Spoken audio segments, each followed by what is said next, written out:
ബഹുമാനപ്പെട്ട SRM സാറിനെ ക്ഷണിക്കുന്നു.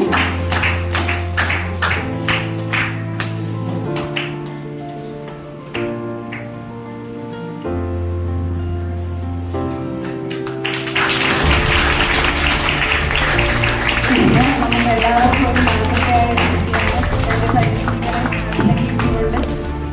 കലാകാരന്മാരെ അതിശയിപ്പിച്ച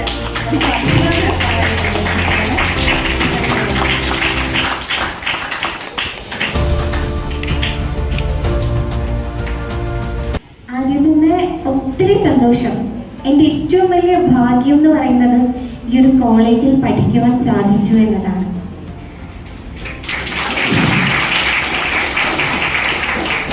അതിന് കാരണം എന്ന് പറഞ്ഞു കഴിഞ്ഞാൽ എങ്ങനെയാണ് ഡിസേബിൾഡ് ആയിട്ടുള്ള ഒരു പേഴ്സൺസിനെ ഹാൻഡിൽ ചെയ്ത് കൊണ്ടുപോകാൻ സാധിക്കുന്നതെന്ന് അധ്യാപകർക്ക് നല്ല ബോധ്യമുണ്ട് എന്നുള്ളതാണ്. കാരണം എനിക്ക് ഇതുവരെയും ഒറ്റപ്പെടൽ എന്ന് പറയുന്ന ഒരു സംഭവം ഈ കോളേജിൽ പഠിച്ച സമയത്ത് ഉണ്ടായിട്ടില്ല. എല്ലാ കാര്യത്തിലും എന്നെ ചേർത്ത് നിർത്താൻ ശ്രമിച്ചിട്ടേ ഉള്ളൂ ഇവിടുത്തെ ഓരോ അധ്യാപകരും. അതെനിക്ക് ഒത്തിരി ഒത്തിരി സന്തോഷം തോന്നിയ ഒരു നിമിഷമാണ്. എന്നെ ആദ്യമായിട്ട് ഇവിടെ വുമൻസ് ഡേയിൽ കോമ്പയറിംഗ് ചെയ്യാൻ വിളിക്കുന്നു. ഉഷ ടീച്ചറും സുമേഷ് സാറും കൂടെയാണ് എന്നെ വിളിക്കുന്നത് കോമ്പയറിംഗ് ചെയ്യാനായിട്ട്. ശരിക്കും എനിക്ക് ഒത്തിരി സന്തോഷം തോന്നിയ നിമിഷം. ആ കോമ്പയറിംഗ് ഒറ്റയ്ക്ക് ഞാൻ ഹാൻഡിൽ ചെയ്തു. അതിനുശേഷം കേട്ട ഫീഡ്ബാക്ക്, അവിടെ നിന്ന് അങ്ങോട്ട് എനിക്ക് എല്ലാം എല്ലാത്തിലും എന്നെ ഉൾക്കൊള്ളിക്കാൻ അധ്യാപകർ ശ്രമിച്ചിട്ടുണ്ട്. അതുപോലെ തന്നെ എൻ്റെ ഫ്രണ്ട്സ്, എൻ്റെ ഏറ്റവും നല്ല സുഹൃത്തുക്കൾ എനിക്ക് ഇവിടെ നിന്ന് കിട്ടിയിട്ടുണ്ട്. ഞാൻ നാജിയയ്ക്കൊപ്പം ഇരുന്ന് പഠിച്ചൊരു കുട്ടിയാണ്. നാജിയ, ഗീതിക, സൗമ്യ തുടങ്ങിയ കുറേ കൂട്ടുകാർ എനിക്ക് വോയിസ് ഇട്ട് തരുമായിരുന്നു പഠിക്കാനായിട്ട്. ശരിക്കും നാജിയൊക്കെ ഒത്തിരി എഫേർട്ട് എടുത്തിട്ടുണ്ട് എനിക്ക് വേണ്ടിയിട്ട്. ഒത്തിരി സന്തോഷമുണ്ട് നാജിയ ഈ നിമിഷത്തിൽ. അതുപോലെ തന്നെ അധ്യാപകരെ കുറിച്ച് എനിക്ക് പറയുകയാണെങ്കിൽ എൻ്റെ ക്ലാസ് ട്യൂട്ടർ സുമേഷ് സാർ ആയിരുന്നു. സുമേഷ് സാറിനെ കുറിച്ച് പറയാനാണെങ്കിൽ ശരിക്കും ഞാനൊരു ഹോസ്റ്റലറായിരുന്നു കേട്ടോ. ഹോസ്റ്റൽ എന്ന് പറഞ്ഞു കഴിഞ്ഞാൽ 2 ആഴ്ച ഹോസ്റ്റലിലാണെങ്കിൽ 3 ആഴ്ച വീട്ടിൽ, ഇങ്ങനെയായിരുന്നു ഞാൻ. അപ്പോൾ ഹോസ്റ്റലിൽ അത് കുറച്ച് ഹെൽത്ത് ഇഷ്യൂസും കാര്യങ്ങളൊക്കെ ഉള്ള കാരണമാണ് അങ്ങനെ ആയിപ്പോകുന്നത്. അപ്പം ഞാൻ ഹോസ്റ്റലിൽ വരുമ്പോൾ ശരിക്കും സാർ എല്ലാ ദിവസവും ചോദിക്കും, ഷിഫ്ന ഫുഡൊക്കെ കിട്ടിയായിരുന്നോ? എടാ ഇയാളെല്ലാം കഴിച്ചോ? എടാ ഇപ്പോൾ സുഖമാണോ? ഇതാണ് സാറിൻ്റെ ഒരു ശക്തി. ശരിക്കും അത് എന്നെ ഒത്തിരി സന്തോഷിപ്പിച്ചിട്ടുണ്ട്. അതുപോലെ തന്നെ ഈ കോളേജിൽ പഠിക്കുമ്പോഴായിരുന്നു എൻ്റെ കല്യാണം. എൻ്റെ വിവാഹം ഈ കോളേജിൽ പഠിക്കുന്ന സമയത്താണ്. അന്നും ശരിക്കും അധ്യാപകരൊക്കെ ഒത്തിരി സപ്പോർട്ട് ചെയ്തു. എൻ്റെ ഹസ്ബൻഡ് വരുമ്പോഴൊക്കെ പറയുമായിരുന്നു അവളെ മുന്നോട്ട് പഠിപ്പിക്കണം എന്നൊരു വാക്ക്. ശരിക്കും ഇപ്പോഴും എൻ്റെ ഹസ്ബൻഡ് തുടർന്നുകൊണ്ട് പോകുന്നുണ്ട്, എന്നെ ഇപ്പോഴും പഠിപ്പിക്കുന്നുണ്ട്.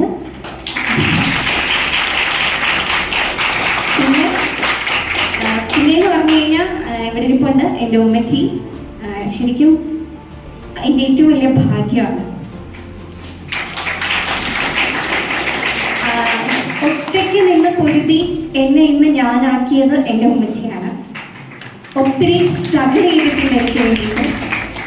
ഇന്ന് ഈ അധ്യാപകർക്ക് ഷിഫ്ന എന്ന് ഞാൻ എൻ്റെ അധ്യാപകർക്ക് പറയാൻ കഴിയുന്നുണ്ടെങ്കിൽ അതിന് എൻ്റെ ഉമ്മച്ചി പൂർണ്ണ ക്രെഡിറ്റ് ഞാൻ എൻ്റെ ഉമ്മച്ചിക്കാണ് കൊടുക്കുന്നത്. ഇനി ഞാൻ പറയുന്നത് സിനി ടീച്ചറാണ്. സിനി ടീച്ചറിനെ സംബന്ധിച്ചിടത്തോളം എല്ലാ കാര്യവും ഞാൻ പോയി ചോദിക്കാം, ടീച്ചർ എങ്ങനെയാണ്? അത് ഇങ്ങനെ ചെയ്താൽ മതി, നിങ്ങൾക്ക് ഞങ്ങളുടെ മക്കളല്ലേ എന്ന് ടീച്ചർ പറയും. അതാണ് സിനി ടീച്ചറിന്റെ ഒരു കാര്യം. ടീച്ചർ നന്നായി ക്ലാസ് എടുക്കും. പക്ഷേ നമ്മുടെ കോളേജിന്റെ ഒരു പ്രത്യേകതയുണ്ട്, നിങ്ങൾ ശ്രദ്ധിച്ചിട്ടുണ്ടെന്ന് എനിക്കറിയില്ല. നമ്മുടെ ഡിപ്പാർട്ട്മെന്റ് ബേസ് ചെയ്തിട്ടാണ് ഞാൻ പറയുന്നത്. കുഞ്ഞുങ്ങളെ നിങ്ങൾ മിണ്ടാതിരിക്കുമോ? കുഞ്ഞുങ്ങളെ എപ്പോഴും കുഞ്ഞുങ്ങളെ നല്ലാതെ നമ്മളെ സംബോധന ചെയ്തിട്ടില്ല ഇവിടുത്തെ ഒരു അധ്യാപകൻ. പിന്നെ സനൽ സാറിന്റെ വിദ്യാർത്ഥിയായിരുന്നതിൽ ഒത്തിരി സന്തോഷിക്കുന്നു. സാറ് ഒരുപാട് എക്സ്പീരിയൻസസിലൂടെ ക്ലാസ്സസ് എടുത്തിട്ടുണ്ട്. പിന്നെ പറയുകയാണെങ്കിൽ നിത്യ ടീച്ചറിനെ സംബന്ധിച്ചിടത്തോളം എല്ലാ കാര്യങ്ങളും ഞാൻ ഷെയർ ചെയ്യാറുണ്ട്. ഇപ്പൊ തന്നെ യൂണിവേഴ്സിറ്റി യൂത്ത് ഫെസ്റ്റിവൽ വന്നപ്പോൾ ഞാൻ നിത്യ ടീച്ചറിനെയാണ് ആദ്യം പറഞ്ഞത് ടീച്ചർ യൂത്ത് ഫെസ്റ്റിവൽ ഒരുപാട് മിസ് ചെയ്യുന്നുണ്ട്. അപ്പൊ ടീച്ചർ എന്നോട് പറഞ്ഞൊരു വാക്കുണ്ട്, കോളേജ് മിസ് ചെയ്യുന്നുണ്ടല്ലേ, ഒരു കാര്യം ചെയ്യൂ, ഇവിടുത്തെ അധ്യാപികയായിട്ട് തന്നെ വരും എന്ന് പറഞ്ഞു. ടീച്ചർ ഉറപ്പായി ഞാൻ വരും. ഞാൻ അതിന് വേണ്ടി പൂർണ്ണമായിട്ട് ശ്രമിക്കും. പിന്നെ ഇവിടെ ഇപ്പോൾ ഇല്ല, ഉഷ ടീച്ചറിന്റെ വിദ്യാർത്ഥിനിയായി ഇരുന്നിട്ടുണ്ട്. അതും ഏറെ സന്തോഷം. സോമരാജൻ സർ ഒരിക്കലും മറക്കാൻ പറ്റാത്തൊരു അധ്യാപകൻ. സംസ്കൃതം എന്ന വിഷയത്തിന് എന്നെ ഒത്തിരി സഹായിച്ചിട്ടുള്ള ഒരു അധ്യാപകൻ. എനിക്ക് പലപ്പോഴും ഫോൺ വഴി ക്ലാസ്സുകൾ എടുത്തു തന്നിട്ടുണ്ട്. ഞാൻ റെക്കോർഡ് ചെയ്തെടുത്തിട്ടുണ്ട്. ക്ലാസ്സിൽ വേറെ ബുദ്ധിമുട്ട് അല്ലെങ്കിൽ ക്ലാസ്സിൽ ശബ്ദം കാരണം അയാൾക്ക് കേൾക്കാൻ ബുദ്ധിമുട്ടായിരിക്കും എന്ന് പറഞ്ഞിട്ട് സാർ എനിക്ക് വോയിസ് വരെ ഇട്ട് തന്നിട്ടുണ്ട്. അതെല്ലാ അധ്യാപകരും ചെയ്തിട്ടുണ്ട്.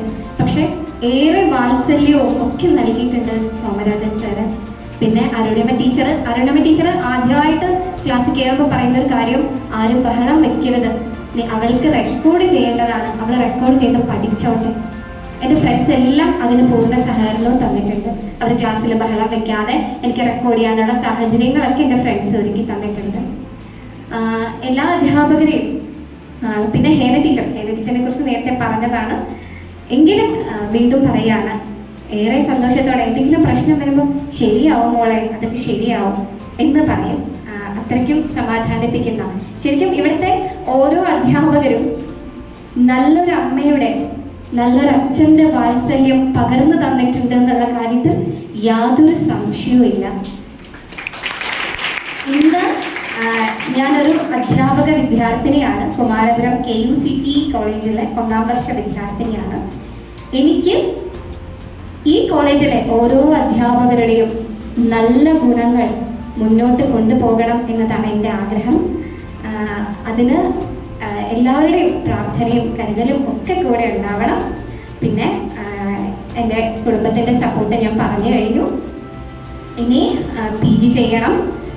പിന്നെ ഒരു ചെറിയൊരു സിവിൽ സർവീസ് മോഹമൊക്കെ എൻ്റെ മനസ്സിലുണ്ട്. അപ്പോൾ അതിനെല്ലാം എൻ്റെ അധ്യാപകരുടെ പ്രാർത്ഥനയും അനുഗ്രഹവും ഒക്കെ ഒപ്പം ഉണ്ടാവണം.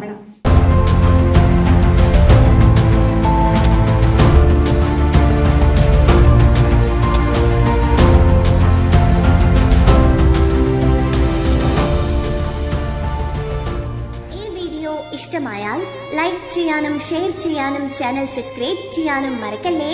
പുതിയൊരു വീഡിയോയുമായി ഞാൻ എത്തും വരയ്ക്കും. ബൈ.